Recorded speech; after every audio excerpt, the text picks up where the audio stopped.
Setelah Lindong memutuskan untuk pergi meninggalkan kelompok praktisi di Pulau Sekte Tulang Gelap, dengan dia juga menyebutkan bahwa dirinya berasal dari Kekaisaran Besarian.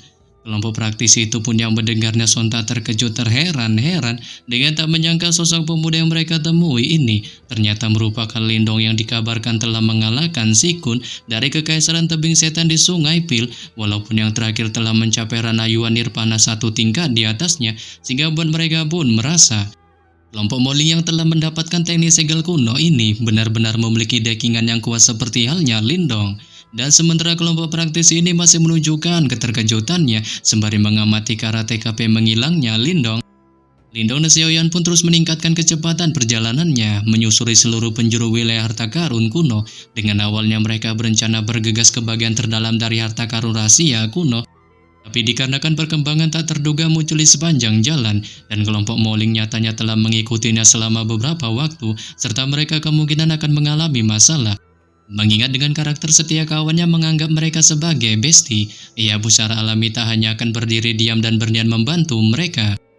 Lebih lagi rumor dari sisa peradaban sekte kuno jelas menyebar di seluruh wilayah dengan kecepatan yang mengkhawatirkan. Oleh karenanya ketika terus melakukan perjalanan, Lindong dan Xiaoyan pun bisa melihat cukup banyak orang tanpa henti berkumpul dari segala arah. Saat mereka bergegas menuju TKP wilayah sisa peninggalan sekte kuno tampak jelas mereka semua memiliki tujuan yang sama, sehingga Mbak Lindong pun menebak sepertinya rumor tentang sisa peninggalan sekte kuno memang ada benarnya. Ya bahkan ketika melihat situasi ini, Lindong pun tak kuasa menghela napas tak berdaya dan merasa perebutan sisa peninggalan sekte kuno itu mungkin merepotkan baginya, sebab ada begitu banyak ahli dari sejumlah kerajaan yang mengamati sisa peninggalan sekte kuno ini, dan ia juga bisa melihat ada sebuah pulau terapung yang sangat besar tiba-tiba muncul di depan pandangannya. Hingga pulau ini tampaknya adalah yang terbesar yang pernah dilihatnya sepanjang perjalanannya di wilayah harta karun kuno. Di balik gelombang energi samar yang menyebar dari sekitarnya maupun kebisingan semua praktisi terdengar di dalamnya. Dan pada saat ini, semua tatapan para praktisi di pulau itu pada dasarnya dikumpulkan menuju ke arah tertentu di tengah pulau yang kali ini menyimpan sebuah aula kuno besar di tengahnya. Dengan aula itu mungkin tampak rusak tak hayal seperti halnya sejumlah reruntuhan yang ada di wilayah harta karun lainnya. Selain itu ada cahaya merah melingkar redup yang dipancarkan di dalam aula besar menutupi setiap penjuru wilayahnya. Dengan ada juga sebuah monumen batu tinggi yang berada di dalam penghalang cahaya melingkar. Dengan di atasnya ada beberapa kata kuno yang tampak tak jelas bertuliskan Sekte Awan Kering adalah salah satu pelindung aliansi. Namun demikian semua praktisi yang hadir tampaknya tak tahu banyak tentang sejarah harta karun rahasia kuno ini. Tapi hanya dengan melihat arti kata-kata itu, mereka bisa menebak bahwa Sekte Awan Kering ini adalah sekte kuno luar binasa di masa lalu, dan kemungkinan akan ada beberapa warisan peninggalan sekte asli di dalamnya. Dengan jika seandainya mereka bisa mendapatkannya, mereka pasti akan bisa menonjol di medan perang kuno ini. Ya bahkan mungkin bisa mendapatkan seni bela diri yang didambakan semua orang. Namun setelah itu, mereka pun mengalihkan perhatiannya ke arah tempat di luar penghalang cahaya. Saat kali ini ada 3 sosok manusia di tempat itu, dan masing-masing tangan mereka memegang segel khusus yang digunakan untuk membuka TKP aula kuno. Dengan ketiganya secara alami, ternyata adalah Moling dan 2 lainnya yang telah mendapatkan segel kuno, yaitu Du Yuan dan pria besar San. Serta kali ini ekspresi mereka menunjukkan sedikit ketakutannya ketika mereka melihat ke langit di mana kerajaan dan para ahli dari berbagai kekaisaran menatap mereka dengan niat ganas, serta mereka benar-benar mengerti begitu mereka berani melakukan gerakan sekecil apapun sekarang, kemungkinan besar serangan brutal tak terhitung jumlahnya akan menyerang mereka sampai mokat. Ya bahkan perkembangan situasi tak mengenakan ini telah melampaui harapan mereka. Dengan awalnya Moling DKK hanya ingin datang ke sini dan mencoba keberuntungan mereka untuk mencari sisa peninggalan harta karun kuno tingkat rendah yang terbilang sangat berguna bagi mereka. Tapi tak ada dari mereka yang berharap bahwa mereka akan secara tak sengaja mendapatkan segel kuno yang notabene benda yang didambakan semua praktisi untuk membuka aula harta karun. Dan selain itu, segel kuno ini juga secara tak sengaja telah menarik sejumlah kerajaan lain dan individu yang kuat untuk terus bermunculan di lokasi aula kuno.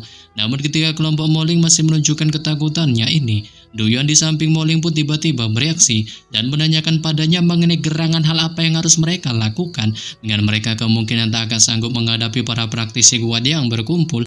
Dikarenakan berita juli tentang mereka yang telah memiliki segel sekte kuno seharusnya sudah menyebar layaknya gosip viral sekarang, dan karena mereka telah menunda para praktisi ini begitu lama, kemungkinan besar Lindong pasti akan datang ke tempat ini jika ia mendengarnya. Tapi demikian Du Yuan pun merasa kedatangannya itu terbilang mustahil dan merasa hidup mereka lebih penting daripada segel sekte kuno ini. Ia pun menyarankan Mo Ling agar secara patuh menyerahkannya pada para praktisi kuat di depannya. Setelah mendengar saran dari Du Yuan, Mo Ling pun yang mendengarnya sontak menolaknya sebab ia merasa bahkan jika mereka menyerahkannya, mereka juga masih tak bisa keluar dari tempat ini dengan mudah. Sebelum kemudian ia pun mengalihkan tatapannya ke arah 4 kelompok pria di depannya. Ia merupakan pemimpin dari 4 kerajaan peringkat tinggi yang kekuatannya tak kalah dari kekaisaran tebing iblis. Dengan para pemimpin dari 4 kekaisaran ini semuanya adalah seorang ahli panggung murni Yuan Nirvana dan dikabarkan bahwa keempatnya juga memiliki kualifikasi untuk menyerang satu tingkat praktisi di atasnya. Tampak jelas mereka pesaing terkuat saat ini untuk mendapatkan segel sekte kuno. Oleh karenanya merasa tak sanggup melawan mereka, Mo Ling pun segera menunjukkan mode aktingnya dan mencoba untuk memecah belah mereka dengan menanyakan pada keempatnya tentang bagaimana mereka bisa membagi segel sekte kuno itu jika mendapatkannya darinya. Dengan mereka kali ini berjumlahkan 4 kekaisaran, memungkinkan mereka cukup rumit untuk membaginya. Tapi di sini salah satu pemimpin dari keempat kekaisaran yang mengetahui kelicikan Mo Ling mengadu domba mereka hanya menunjukkan tawanya dan menyuruhnya untuk secara patuh segera menyerahkan segel sekte kuno miliknya sebab ia merasa bagaimana mereka memutuskan untuk membaginya itu adalah urusan mereka masing-masing. Menyebabkan Mo Ling pun yang mendengarnya hanya menunjukkan raut wajah kikuknya dan merasa tak punya rencana lain untuk membodohi keempatnya. Ia pun secara pasrah hanya bisa melemparkan segel sekte kuno di tangannya di tengah hadapan keempat pemimpin kekaisaran. Dengan ketika keempatnya melihatnya, mereka pun segera menunjukkan mode tamaknya tampak berniat ingin merebutnya.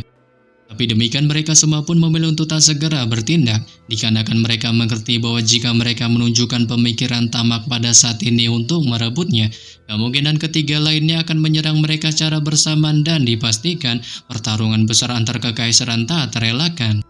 Sampai pada akhirnya setelah beberapa saat mengamati segel sekte kuno, keempatnya pun akhirnya mencapai kesepakatan tentang siapa yang harus memiliki si segel sehingga buat mereka pun berniat untuk mengambilnya. Akan tetapi ketika mereka hendak berusaha mengambil si segel, tanpa diduga ledakan yang sangat dahsyat pun segera terjadi tepat di TKP segel sekte kuno. Dengan segel itu akhirnya mendarat lagi di depan kelompok Mo Ling. Diikuti juga dengan kemunculan sosok pemuda tampan bersenjatakan tombak panjang di tangannya, yang ternyata itu tak lain dan tak bukan siapa lagi kalau bukan Lindong. Oleh sebab itu pasca kemunculan Lindong, kelompok Mo Ling pun yang melihatnya menunjukkan rasa lega plus kegirangan di wajahnya. Sebab mereka tahu kemunculan Kang Tombak ini akan menjadi angin segar bagi mereka. Namun demikian kegirangan yang ditunjukkan mereka itu tak berlangsung lama dan digantikan dengan kepanikan, dikarenakan mereka tahu bahwa reputasi Lindong memang cukup menakjubkan baru-baru ini dan bahkan kekaisaran tebing iblis sekaligus Sikun tak bisa mengcounternya. Tapi nyatanya salah satu dari 4 kerajaan peringkat tinggi ini sama kuatnya dengan kekaisaran tebing iblis. Dengan jika kali ini mereka menggabungkan kekuatan, dapat dipastikan bakal Lindong sekalipun akan berada dalam situasi bahaya. Tapi ketika kelompok Mo Ling masih menunjukkan kepanikannya, salah satu pemimpin keempat kekaisaran bernama Qin Shen dari kekaisaran hutan besar pun tiba-tiba bereaksi, menyuruh Lindong untuk tak ikut campur dalam masalah perebutan segel sekte kuno mereka dengan kelompok Mo Ling. Dengan bahkan dengan reputasi hebatnya dapat menyenggol kekaisaran tebing iblis, itu tampaknya tak berpengaruh apapun pada mereka yang kali ini akan membantainya. Selain itu dengan ketengilan yang menyenggol kekaisaran tebing iblis, dipastikan Sikun pemimpin mereka akan terus mencari keberadaannya sampai bahkan memokatkannya. Menyebabkan Lindong pun yang mendengarnya hanya menunjukkan tawa ngakak di hatinya dengan tak menyangka Qin Shen mengungkit nama Sikun di depannya, sehingga membuatnya pun merasa pria tengil dari kekaisaran hutan besar ini tampaknya masih tak sadar bahwa Sikun telah dibantai olehnya. Tapi ketika Lindong masih memikirkan hal ini, Mo Ling pun segera menyerahkan 3 segel sekte kuno itu pada Lindong dan menyarankannya agar menyerahkannya saja kepada keempat pemimpin kekaisaran sebelum kemudian mereka pun memutuskan untuk bergegas pergi menjauh dari TKP-nya. Menyebabkan Qin Shen pun yang melihatnya terus menunjukkan ketengilannya dan menyuruh Lindong agar mengikuti saran dari ketiga temannya, mengingat itu sama saja akan menyelamatkan hidupnya.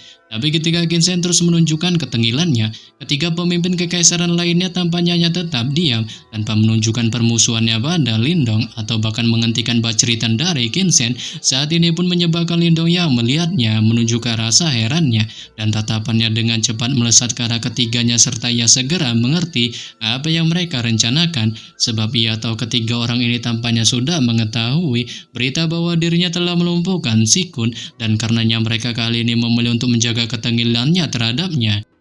Tapi demikian mereka juga tak mau menyerah pada segel sekte kuno itu begitu saja, yang oleh karenanya mereka mengizinkan Ginseng untuk memprovokasinya agar mendapatkan pemahaman tentang kemampuannya yang sebenarnya.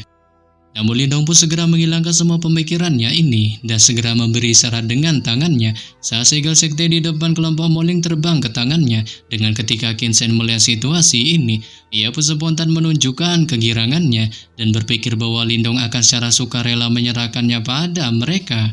Tapi demikian Lindong pun tak menyerahkan segel sekte kuno itu seperti yang diharapkan Ginseng, melainkan ia malah membuang mereka membiarkannya melayang di depannya. Sebelum kemudian ia pun menatap Ginseng di balik sedikit ejekan di matanya dan menyuruhnya untuk mengambilnya jika ia memang sangat menginginkannya. Menyebabkan Ginseng pun yang melihatnya menunjukkan amarah membaranya dengan tak menyangka pemuda titisan Jilong ini benar-benar melontarkan ejekan padanya yang notabene merupakan pemimpin tertinggi dari kekaisaran hutan besar. Sehingga Bonnya pun yang merasa tak senang akan hal ini segera menunjukkan genderang perangnya dengan kemudian ia pun memunculkan kekuatan tinju energi Yuan berbentuk singa di tangannya yang tanpa basa-basi dilesatkannya ke arah Lindong, menyebabkan Lindong pun yang melihatnya segera mengalaunya dengan memunculkan kekuatan pilar energi Yuan Badas di tangannya yang langsung dilesatkannya ke arah Ginseng, sehingga itu pun lantas mengakibatkan buah kuantum badas antar keduanya segera terjadi. Namun setelah cukup lama melakukan baku hantam, Lindong pun akhirnya berhasil memenangkan pertarungan itu dengan memunculkan kemampuan tinju badasnya yang langsung mengakibatkan tubuh Ginseng pada akhirnya jatuh tepar di tanah.